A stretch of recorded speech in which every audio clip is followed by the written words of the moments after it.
এবছর আন্তর্জাতিক অভিবাসী দিবস ও জাতীয় প্রবাসী দিবস একই দিনে পালনের সিদ্ধান্ত নিয়েছে অন্তর্বর্তী সরকার। বুধবার মন্ত্রিপরিষদ বিভাগে উপদেষ্টা পরিষদের বৈঠকে এই সিদ্ধান্ত হয়। বৈঠকের বরাত দিয়ে প্রধান উপদেষ্টার প্রেস উইং এ তথ্য জানায়। বৈঠকে জানানো হয়, প্রতি বছর মাত্র 12 দিনের ব্যবধানে 18 ডিসেম্বর আন্তর্জাতিক অভিবাসী দিবস এবং 30 ডিসেম্বর জাতীয় প্রবাসী দিবস পালিত হয়ে আসছে। তবে এই বছর দুটি দিবস একই দিনে পালনের প্রস্তাব করা হলে তাতে অনুমোদন দেওয়া হয়। দিবস দুটি একসঙ্গে পালন করলে শ্রম ঘণ্টা সাশ্রয় সহ সরকারি অর্থের ব্যয় সংকোচন সম্ভব হবে বলে জানানো হয়। একই সঙ্গে সরকারি ব্যয় সাশ্রয়ের ধারাবাহিকতা রক্ষার্থে মন্ত্রণালয় বা বিভাগগুলোর স্ব অধিক্ষেত্রে সমধর্মী জাতীয় ও আন্তর্জাতিক দিবসগুলো পালনের ক্ষেত্রে সংশ্লিষ্ট আন্তর্জাতিক দিবস পালনকে প্রাধান্য দিয়ে সমধর্মী জাতীয় ও আন্তর্জাতিক দিবসগুলো একই তারিখে একত্রে পালনের বিষয়ে নির্দেশনা দিয়েছে উপদেষ্টা পরিষদ।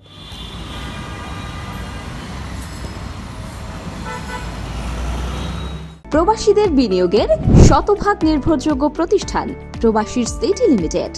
এখানে বিনিয়োগ করে হালাল মুনাফা অর্জন করুন।